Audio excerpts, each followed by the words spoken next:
Welcome back to the Deep Dive. We're the show that tries to, cut through the noise and really get to the heart of complex subjects. And today, we're definitely diving deep. We are into the really incredible world of DNA-based information technologies, it feels like. Like Yeah. this huge universe of constant discovery. It really does. And what we've learned about our biology, our blueprint, it feels like just the tip of the iceberg, really. Exactly. Despite everything we don't know, the tools we have developed are just accelerating things like crazy. Oh, absolutely. In ways you couldn't have imagined, even a few decades back, giving us access to a cell's entire DNA library. So today, our deep dive is focusing on those foundational tools. We're looking mainly at Chapter 9 of Lehninger Principles of Biochemistry. A really key chapter. It lays out the techniques that, well, they basically transformed how we study biology. And it seems to boil down to, what, 3 big ideas about genomic information? Yeah, kind of 3 core principles. First, the obvious but crucial one. An organism's DNA, its genome, that's the ultimate source. The blueprint for everything. Billions of base pairs dictating structure, function, everything. Right. Second, maybe more surprisingly, is how accessible this information has become. With sequencing and all the other tech advances. Exactly. We can read it, we can interpret how that information is used, how it's expressed. The clues to what a protein does are right there in the gene sequence. Which leads to the third point. It's not just static information we're reading. No, not at all. It's incredibly malleable. We can actually change it. We're not just observers anymore. We can go in and tweak things. Right. Alter metabolism, structure, pretty much anything, potentially. Okay, but how do you even start with something so massive?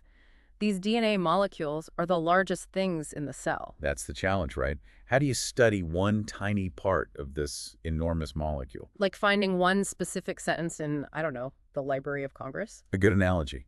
And the breakthrough technology that lets us do that is DNA cloning. Which basically means making lots and lots of identical copies of just the specific bit you're interested in. Precisely. Making many identical copies of a specific gene segment or some other DNA fragment. And there's a kind of standard procedure, right? Like 5 steps. Generally, yes, a classic 5-step process. First, you've got to get your hands on that DNA segment. Cut it out somehow. Usually using restriction endonucleases.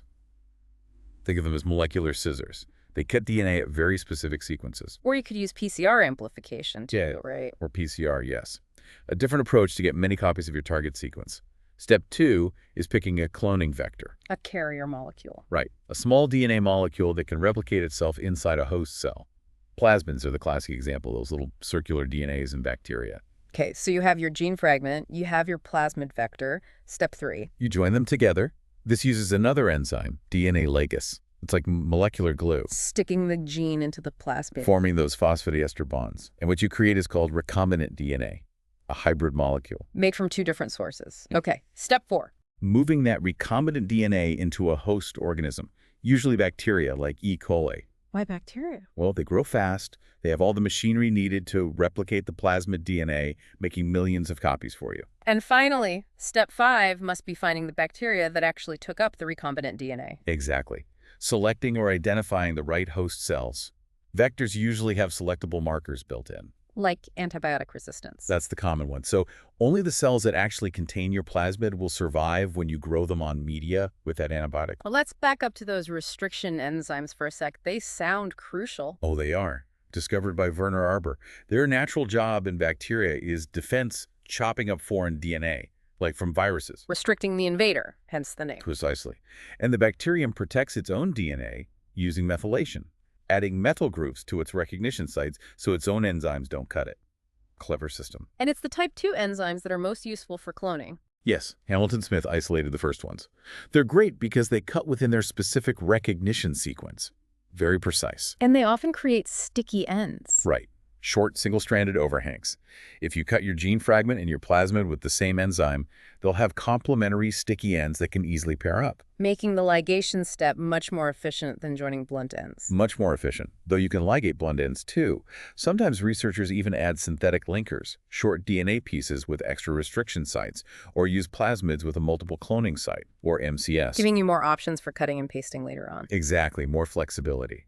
This whole field really took off, back in the early 70s. People like Peter Laubin, Dale Kaiser, Ballberg, They made the very first recombinant DNA molecules. It sounds pretty fundamental. It is. For you listening, understanding this basic cut, paste, copy mechanism, it really underpins almost everything in modern biotech, making insulin, GMOs, forensic analysis. It all starts here. Okay, so let's talk more about those carriers, the vectors. You mentioned plasmids are the workhorses. Definitely the most common, especially for smaller DNA pieces.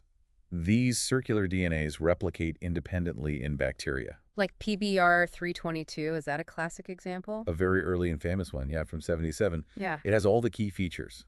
An origin of replication, the ori site, so the bacteria can copy it. And the antibiotic resistance genes you mentioned for selection? Ampicillin and tetracycline resistance, I think? AMPR and tetrater, that's right. And importantly, specific restriction enzyme sites located within those resistance genes, which was clever for screening. How do you actually get the plasmids into the bacteria? They don't just soak them up, do they? No, you need to make the bacterial cell walls temporarily permeable. The standard method is transformation. That's the calcium chloride and heat shock thing. Exactly. Or you can use electroporation. A jolt of electricity punches temporary holes in the membrane. But it's not super efficient, right? Only some cells take up the plasmid. Right, which is why those selectable markers, the resistance genes, are so vital. You kill off all the bacteria that didn't get the plasmid. Okay, but what if your DNA fragment is huge? You said plasmids have limits? They do, usually under, say, 15,000 base pairs or 15 kilobounds. For bigger chunks, you need different vectors. Like BACs, bacterial artificial chromosome. Right, for inserts in the range of 100 to 300 kilobases, so much larger. How do they manage that stably? Key thing is they maintain a very low copy number, usually just 1 or 2 copies per cell, like the bacterial chromosome itself. Why is low copy number good? It reduces the chances of unwanted recombination events messing up your large DNA insert. They also have special PAR genes to make sure they get distributed properly when the cell divides. And for even bigger pieces, like megabases. Then you move to YACs, yeast artificial chromosomes. For cloning in yeast, Saccharomyces cerevisiae. Baker's yeast. The very same. It's a eukaryote, so it handles large DNA structures well. YACs can hold up to maybe 2 million base pairs, or 2 megabases. Wow, and they must need eukaryotic parts. They do. They include essentials like telomeres for the chromosome ends and a centromere for proper segregation during cell division. Some vectors, by the way, can work in multiple species. They're called shuttle vectors. So it's like having different size delivery trucks for different size cargo. That's a great way to put it. Plasmids for small packages, BACs for medium ones, YACs for the really massive freight, indispensable for mapping whole genomes. Okay, so we've cloned our gene, we have lots of copies, but often the real goal isn't just the DNA, it's the protein it makes, right? Absolutely. For many researchers, cloning is just the first step towards producing and studying the protein product. So how do you get the host cell, like our E. coli, to actually make that protein and hopefully lots of it? For that, you need a specialized vector called an expression vector. It's still a cloning vector, but it has extra sequences designed to trick the host cell into overproducing your specific protein. Like promoter sequences. Strong promoters, yes. To tell the cell's RNA polymerase, start transcribing here and do a lot of it. It also needs ribosome binding sites for efficient translation into protein. And if you're putting, say, a human gene into bacteria, you need bacterial signals, not human ones. Exactly. You have to engineer the vector with the right bacterial control sequences. When it works well, the protein you want can become a huge fraction of the cell's total protein, maybe 10% or even more. But choosing the right host system sounds important. You mentioned E. coli. E. coli is the go-to for many reasons. It's cheap, grows incredibly fast, and we understand its genetics really well. But there's always a but. There is. Sometimes eukaryotic proteins just don't fold correctly in bacteria. They can misfold and clump together into insoluble blobs called inclusion bodies. Useless goo. Pretty much. Yeah. And bacteria can't do many of the post-translational modifications that eukaryotic proteins often need to function properly, like adding sugars or phosphates. Are there workarounds? Yeah, researchers have engineered strains with extra helper proteins, chaperones, to aid folding. Or they use inducible promoters, like from the lactoperon or bacteriophage T7, so you only switch on protein production when the cells are ready. What about other hosts? Yeast. Yeast cerevisiae is often a better bet for eukaryotic proteins. Being a eukaryote itself, it can perform some of those modifications and folding steps more accurately. And insect cells, I've heard of those being used. Insect cells, Using baculovirus vectors can be amazing. They can produce huge amounts of protein, often with very good eukaryotic-like modifications. There are even BACMIDs now vectors that combine parts of the baculovirus and plasmids, making them easier to handle in E. coli first. And mammalian cells. They're the best for getting modifications, absolutely right, especially for therapeutic proteins, but they're slow and expensive to grow, so often used more for testing function than for mass production. Beyond just making the protein, can we use these techniques to change it, to study how structure relates to function? Definitely. That's the power of site-directed mutagenesis. You can make very precise changes in the DNA sequence to alter a single amino acid in the final protein. How's that done? One way is to synthesize a short DNA fragment with a desired mutation and swap it into the gene. Another common method uses PCR with primers that contain the mismatch, creating the change during amplification. Like changing one specific amino acid residue. Exactly. The example in the book is changing a lysine to an arginine in the RIK protein. That tiny change stops it from hydrolyzing ATP, which tells you a lot about how it works. And you can make bigger changes too. Delete whole sections. Absolutely. Delete entire domains or even stitch parts of different genes together to create novel fusion proteins. Speaking of fusion proteins, what about adding tags for purification? Ah, yes. Terminal tags, a very common strategy. Do you genetically fuse a short peptide or even a whole protein tag onto your target protein? Like the GST tag. Glutathione transferase, right. GST binds very tightly and specifically to glutathione. So you make your fusion protein in cells, break them open, and run the extract over a column matrix that has glutathione stuck to it. And only the GST tag protein sticks. Pretty much. Everything else washes through. Then you change the conditions to release your pure tagged protein. Often, you could even engineer a cleavage site to remove the tag afterwards. Is the his tag similar? The histidine tag, yes. Just a short run of histidine residues, usually 6. It binds strongly to metal ions like nickel, so you use a nickel column for purification. Very simple, very popular. It's super convenient. Any downsides? The main one is that the tag itself, even if small, might affect how the protein folds or functions. So you always need controls to check that. But it's an incredibly powerful tool. And PCR keeps popping up. Does it have other roles beyond just getting the initial DNA? Oh, yeah. RT-PCR, reverse transcriptase PCR, that lets you amplify RNA sequences. You first use the enzyme reverse transcriptase to make a DNA copy of the RNA called cDNA, and then you amplify the cDNA with standard PCR. Why would you want to amplify RNA? To see which genes are actually being expressed, transcribed into RNA, in a cell at a particular time, or even to tell if cells in a sample are alive, making RNA, or dead. And quantitative PCR. qPCR, or real-time PCR. Yeah. That lets you estimate how much of a specific DNA or RNA sequence is present. It uses fluorescent probes, and the machine measures how many PCR cycles it takes for the fluorescent signal to cross a certain threshold. So more starting material means a faster signal. Exactly. Faster signal, lower cycle threshold, or CT value means more initial copies. Great for comparing gene expression levels, say, between normal cells and tumor cells. One last thing in this section, DNA libraries. Right. Basically a collection of DNA clones. You could have a genomic library representing the entire genome, or a cDNA library. Made from mRNA using that RT step. Correct. So a cDNA library only represents the genes that were being actively expressed as mRNA in the cells you started with. Gives you a snapshot of the transcriptome. And combinatorial libraries. Those are cool. You intentionally create lots of variants of a single gene, maybe randomizing certain amino acids, and then screen that library for proteins with improved or altered functions, like evolving a better enzyme in the lab. It feels like the level of control is just staggering. It really is. We can dissect function with incredible precision now. Which brings us neatly to how we actually figure out what these proteins do, unpacking function. You mentioned different levels. Right. We can think about function on, say, 3 levels. Phenotypic function. What's the effect on the whole organism? Does deleting the gene make it grow slower, change its shape? Then cellular function. That's about the protein's role within the cell, its network of interactions, the pathways it's involved in. And finally, molecular function. The nitty-gritty. What biochemical activity does it perform? Does it bind DNA, catalyze a specific reaction, bind a particular molecule? To get at all this, we need to map out what's actually in the cell, right? The transcriptome and proteome. Exactly. The transcriptome is the full set of RNAs being made at a given moment. The proteome is the full set of proteins.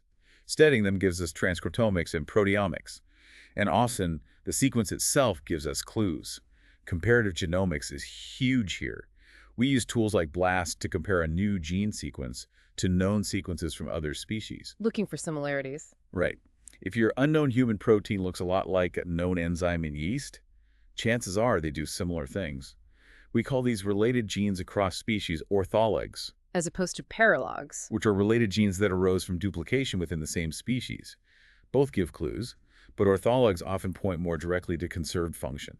Sometimes even the order of genes on a chromosome synteny is conserved and gives clues. And specific patterns in the amino acid sequence. Motifs. Yes, certain short sequences are known signatures for, say, binding ATP or binding DNA or crossing a membrane. Structural motifs. But function also depends on when and where a protein is active. Absolutely. RNA-seq is a powerful tool here. You sequence all the mRNA in a cell sample, tells you which genes are on and how strongly under specific conditions. Even in single cells now. scRNA. Yes. Which is incredible for looking at complex tissues like the brain or identifying rare cell types in tumors. Huge diagnostic potential. And mass spectrometry. Does that look directly at proteins? It does. Mass spec can identify and quantify thousands of proteins in a sample. It can even tell you about modifications, like phosphorylation, which often regulate protein activity. It complements the RNA data. What about seeing where a protein is inside a cell? The star player there is GFP, green fluorescent protein, from jellyfish. The glowing one. That's the one. It glows green all by itself when you shine blue light on it. You can genetically fuse the GFP gene to your gene of interest. The cell makes a fusion protein that lights up wherever your protein normally goes. In living cells. In living cells, in real time. Roger Tsien won a Nobel for developing variants in a whole rainbow of colors. It revolutionized cell biology. What if GFP doesn't work for some reason? Then you can use immunofluorescence. This uses antibodies. You get a primary antibody that sticks specifically to your protein. Then you add a secondary antibody that sticks to the first one, and that secondary antibody has a fluorescent tag. So you paint the protein's location with fluorescence. Requires fixing the cells, though? Usually, yes. Less dynamic than GFP, but still very powerful for localization. Okay, location is one thing. What about interactions?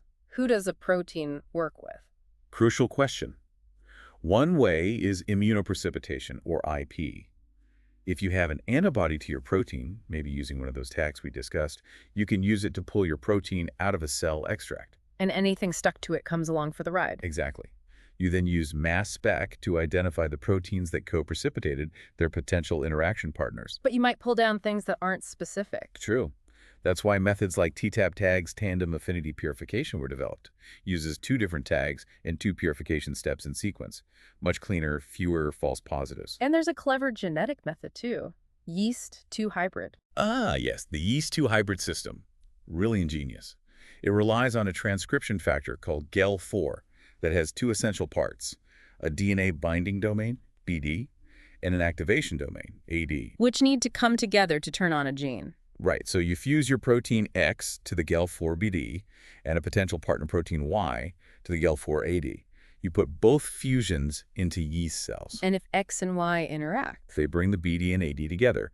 GEL4 becomes functional and turns on a reporter gene, something easy to detect, like making the yeast cell turn blue or grow on special media. So you can screen huge libraries of potential partners this way. Precisely. A powerful way to map out protein interaction networks. Okay, one more huge area. Actually changing or deleting genes to see what happens. That used to be really hard, right? Very hard, especially in complex organisms. Then along came CRISPR keys. The gene editing revolution. Absolutely. It's adapted from a bacterial immune system. CRISPR stands for clustered, regularly interspaced short palindromic repeats.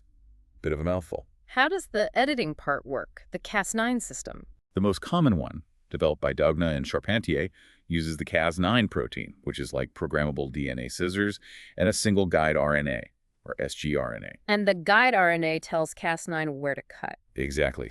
The sgRNA has a sequence that matches the target DNA site in the genome. It guides Cas9 there, and Cas9 makes a double-strand break in the DNA. And the cell tries to repair that break. It does, but the common repair pathway is often sloppy, making small insertions or deletions.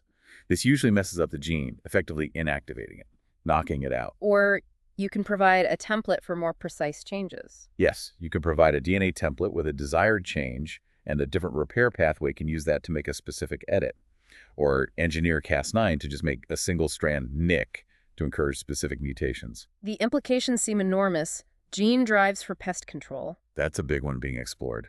like the X shredder idea in mosquitoes. Yeah. Put Cas9 in a guide RNA targeting the X chromosome onto the Y chromosome. So in sperm development. It chews up the X chromosome. All offspring inheriting the Y chromosome are male. Over time, the population crashes because there are no females. Wow. Powerful, but also raises some serious ethical questions about releasing something like that. Huge ethical questions. Mm. But the potential for targeted gene modification is undeniable. It's also used now for high-throughput screens. How so? You can create libraries of guide RNAs targeting every gene in the genome, introduce them into cells along with Cas9, and you can systematically knock out or even activate genes on a massive scale to discover their functions, often using barcodes in the guide RNAs to track which gene was hit in which cell. It feels like we have this incredible toolkit now to take biology apart and see how it works piece by piece. It's an unprecedented level of insight and control. So let's turn this toolkit towards ourselves, the human genome. What has sequencing our own blueprint revealed? Well, since the first drafts, around 2001, we've sequenced tens of thousands of human genomes.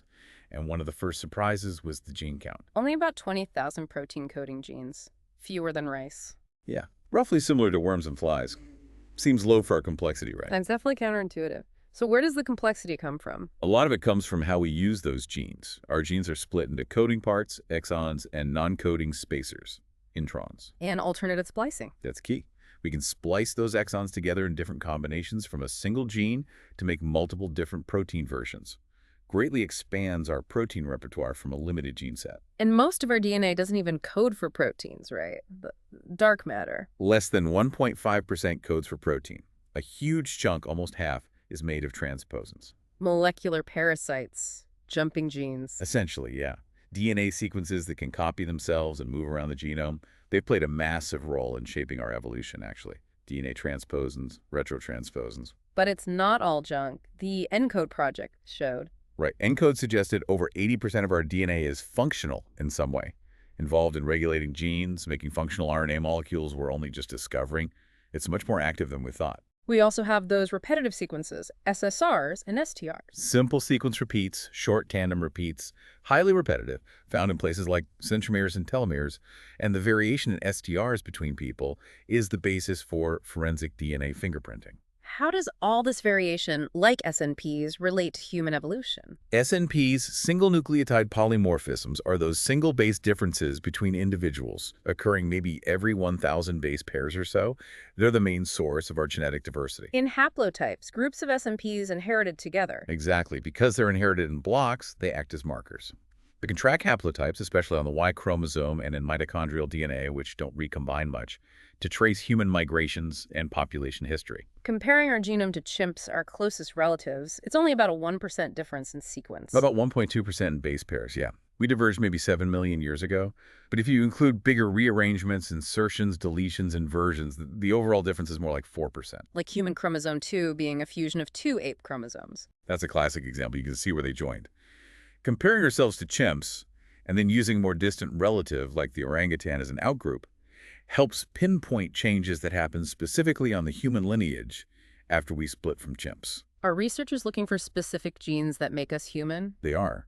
Looking for genes showing accelerated evolution in humans, or genes linked to uniquely human traits like complex language or cognition, sometimes by studying cognitive disorders.